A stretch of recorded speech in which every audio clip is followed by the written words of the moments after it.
আপনারা দেখছেন YouTube news channel metro live 24। সতর্ক থাকে, সতর্ক রাখে। মুখ খুললেই যাকে নিয়ে বিতর্ক শুরু হয় সেই আম জনতা উন্নয়ন পার্টির সুপ্রিমো হুমায়ুন কবির নওদার বিধায়ক পদ থেকে পদত্যাগ করেছেন। বর্তমানে তিনি রেজিনগরের বিধায়ক। স্বাভাবিকভাবেই নওদা বিধানসভায় পুনর্নির্বাচন আসন্ন, আর সেখানেই এখন নিজের ছেলে গোলাম নবী আজাদকে প্রার্থী করাতে চান তিনি। আর এই জন্যেই হোমওয়ার্কও শুরু করে দিয়েছেন ইতিমধ্যে। শেষমেশ সেখানেই গোল বাঁধল। দুদিন আগেই দলের কর্মী সভার থেকে হুমায়ুন কবির যে মন্তব্য করেছেন তা ইতিমধ্যেই ভাইরাল। অনামিকা ঘোষ সে ভোটে হেরেও সেখানে গিয়ে মনে করছে আমি এমএলএ, এখানে ভোটে হেরেও বিজেপি মনে করছে আমি এমএলএ, এখানে এমন আস্ফালন করে বেড়াচ্ছে। তা আমি শুভেন্দু অধিকারীকে সেদিন বলেছি যে আপনি ভোটে জিতেছেন, আপনার দল জিতেছে, খুব ভালো কথা, কিন্তু মুর্শিদাবাদে আস্ফালনটা একটু কম করতে বলেন। আমি যেদিন ময়দানে মুসলমানদের নিয়ে নেমে যাব না, সেদিন এমন সাটা ভাঙা মাছ শুরু করব যে আপনাদের পতাকা বহন করার লোক থাকবে না। কেস ওরকম কেস আমাদের বহুবার জেল খাটা আছে। ক হাজার লোককে আপনি বহরমপুর সেন্ট্রাল জেলের যে আয়তন, তাতে 4700-র বেশি 4800 লোক ধরে না। লাখ লাখ লোককে রাস্তায় নিয়ে নামাবো আর সাটা ভাঙা মাছ দেবো আর জেলে যাব। কদিন জেলে রাখতে পারেন, কত খাওয়াতে পারেন। যখন ভারত ছাড়ো আন্দোলন হয়েছিল 1942 সালে, তখন তো বিজেপির ব ছিল না। হুমায়ুনের এই বিতর্কিত বক্তব্য সামনে আসতেই নিন্দার ঝড় রাজনৈতিক মহলে। বিশেষ করে জোরালোভাবে ময়দানে নেমে পড়ে বিজেপি শিবির। তার বিরুদ্ধে মুর্শিদাবাদের রেজিনগর এবং বহরমপুরের ইংলিশ বাজার থানায় পরপর 2টি এফআইআর দায়ের হয়। সুতরাং তাকে যে কোনোভাবেই রেয়াত করা হবে না তা গতকালই বুঝে গিয়েছিলেন বাবরি মসজিদের নামে রাজনৈতিকভাবে জমি পোক্ত করতে চাওয়া হুমায়ুন। আর সেই জন্যই আজ বিধানসভার অধিবেশনে ঢোকার আগেই পরিস্থিতি বুঝে ঢোক গিলতে শুরু করেন হুমায়ুন।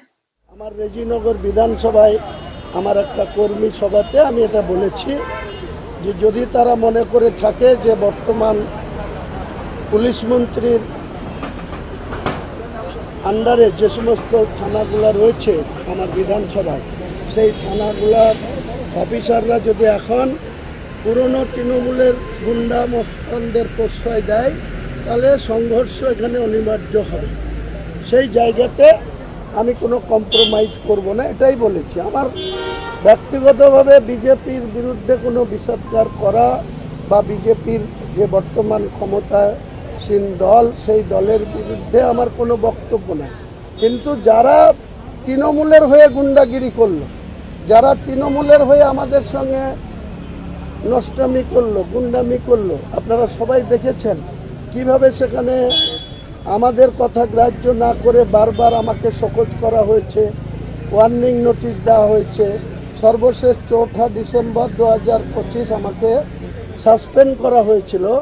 আজকে সেই সমস্ত নেতারা ব্যাকডোর দিয়ে কেউ অপোজিশন লিডারের ছত্র ছায়, কি পৌরসভা, কি পঞ্চায়েত, কি পঞ্চায়েত সমিতি, কি জেলা পরিষদ, সেই এলাকা থেকে যারা তৃণমূলের নির্বাচিত তারা আজকে বিজেপির ছত্র ছায় চলে এসছে। নিজেদের পিঠ বাঁচানো আর নিজেদের অ্যারেস্টের ভয়ে তারা পিছন দিক দিয়ে বিজেপির পতাকা ধরে আমাদের সঙ্গে পাঙ্গা নিচ্ছে।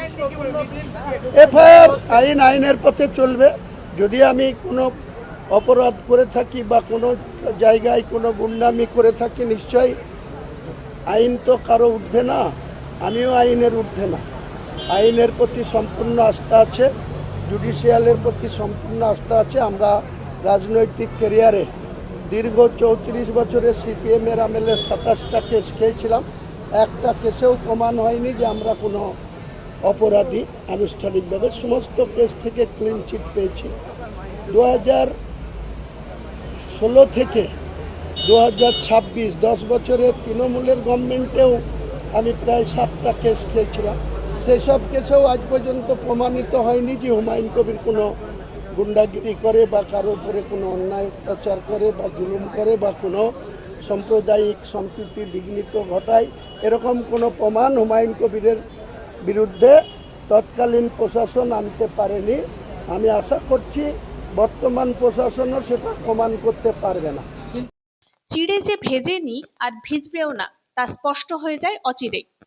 বিধানসভায় দাঁড়িয়ে হুমায়ুন কবিরকে উদ্দেশ্য করে মুখ্যমন্ত্রী শুভেন্দু অধিকারী যে ভাষায় আর ভঙ্গিমায় তাকে আলটিমেটাম দিলেন, তাতেই দিশেহারা হুমায়ুন। হতবম্ব হুমায়ুন বিধানসভার বাইরে আসতেই তাকে ছেকে ধরে সাংবাদিকরা।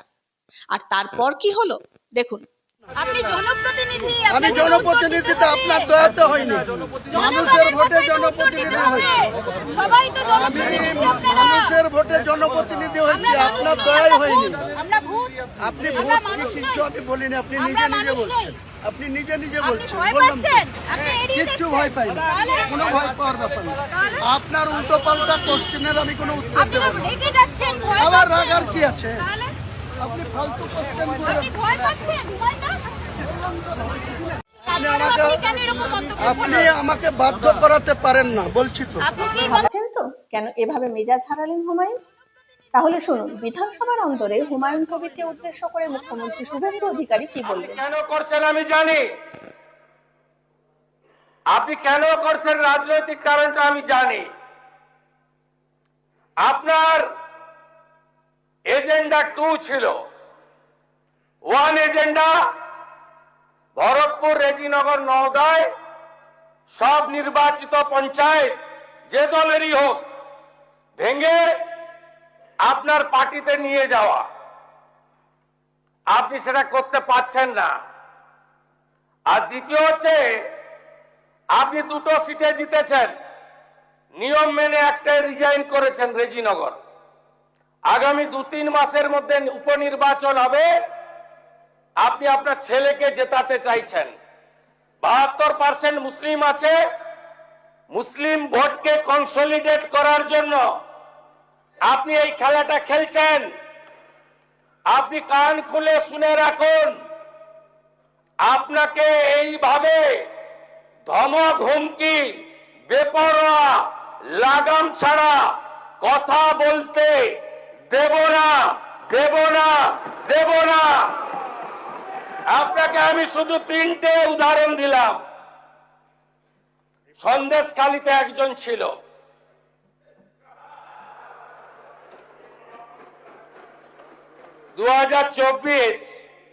পয়লা জানুয়ারি বলেছিল তৎকালীন বিরোধী দলনেতা এলে তার হাত কেটে পায়ে, পা কেটে হাতে লাগাবে আর চামড়া ছাড়িয়ে মেদিনীপুরে পাঠিয়ে দেবে। ওর অবস্থা কি হয়েছে সবাই দেখেছে। একই টোন ছিল। আরেকটা জীবনতলার গুন্ডা ক্যানিং ভারত, ওর অবস্থাও কি হয়েছে দেখতে পাচ্ছে সবাই। আরেকটা পুষ্পা ঝুঁকে গায়ে নেই, এমন ঝোঁকা ঝুঁকেছে খালি পায়ে, ছোট প্যান্ট পরে, কান ধরে উঠবস করতে করতে যাচ্ছে।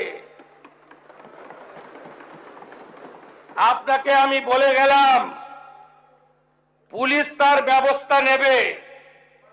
আর আমি 1 সপ্তাহ পরে মুর্শিদাবাদে যাচ্ছি।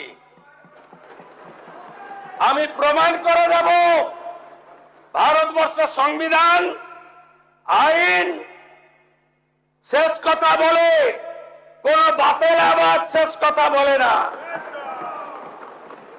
আপনাকে সংযত হওয়ার, সতর্ক হওয়ার, এই ধরনের কথা প্রত্যাহার করার এবং ভবিষ্যতে এই ধরনের কথা বলার আগে 25 বার ভাবার হুঁশিয়ারি দিয়ে আমি সবাইকে আশ্বস্ত করছি। আপনারা ভাবছেন কেস হয়েছে, অ্যাকশন কবে হবে?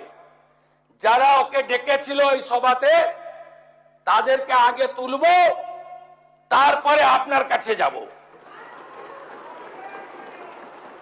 যা করার করব, আমি আশ্বস্ত করছি আপনাদের। আপনি ধরে রাখুন, এটা ওর শেষ বক্তব্য, ধরে রাখতে পারেন। এ সরকার আইনের শাসন প্রতিষ্ঠা করবে, গুন্ডাদের শাসন সমাপ্ত করবে। নিশ্চিন্ত থাকুন, সবাই ভালো থাকবেন। ধন্যবাদ। এর মাঝে বিধানসভার বাইরে সাংবাদিকদের প্রশ্নের জবাবে আইএসএফ বিধায়ক নওশাদ সিদ্দিকী হুমায়ুন কবিরের মন্তব্য এবং বিধানসভার মুখ্যমন্ত্রীর মন্তব্য প্রসঙ্গে কি বলেছেন শুনুন। হুমায়ুন কবির বলছেন যে সংখ্যালঘুদের মানে অধিকার খর্ব করা হচ্ছে, এই ব্যাপারে কি বলবেন? এটা দ্বিমত হওয়ার কোনো জায়গাই না। কিন্তু সংখ্যালঘুদের অধিকার খর্ব করা হচ্ছে মানে রাগ হচ্ছে, রাগের জ্বালা মেটাবার জন্য চারটে গরম গরম কথা বললে অধিকার ফিরে আসবে না। সায়েন্টিফিক হয়ে যেতে হবে, নির্দিষ্ট পরিকল্পনা করে এগোতে হবে। কোন জায়গা থেকে অধিকার কাটছে সেইগুলো সেই অধিকারটা না কাটতে পারে, তার জন্য অ্যান্টিডট কি আছে। চারটে গরম কথা বললে অধিকার ফিরে চলে আসবে না। হুমায়ুন কবির বলছেন যে আমি মুসলমানদের সাথে নিয়ে রাস্তায় নেমে সেটা ভেঙে দেবো, এই শব্দটাকে, এই বাক্যটাকে আপনি কি সমর্থন করছেন? সমর্থন করতে পারি না। এক নম্বর কথা। দ্বিতীয় নম্বর কথা, মুসলমানদের কেন ঢুকাচ্ছেন? ওনার দলটা কি শুধু মুসলমানদের জন্য তৈরি আছে? আমার যতটুকু জানা মতে ভারতবর্ষে এমন কোন রাজনৈতিক দলকে election commission of India registration দেয় না কোন একটা নির্দিষ্ট ধর্মবর্ণ জাতের জন্য, ধর্মের জন্য যদি তৈরি হয়।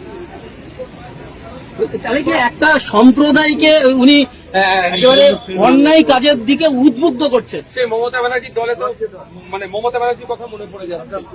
সে কোনো না কোনো একটা যেন টান হচ্ছে, এটা আমি বক্তব্য দিতে পারছি না। বিরুদ্ধে আমি হুমায়ুন কবিরের বক্তব্যের উপরে মুখ্যমন্ত্রী বললেন বিধানসভার মধ্যে এটাই হচ্ছে শেষ বক্তব্য, তার মানে এবারের বক্তব্যটাকে কি সমর্থন করলেন মুখ্যমন্ত্রী?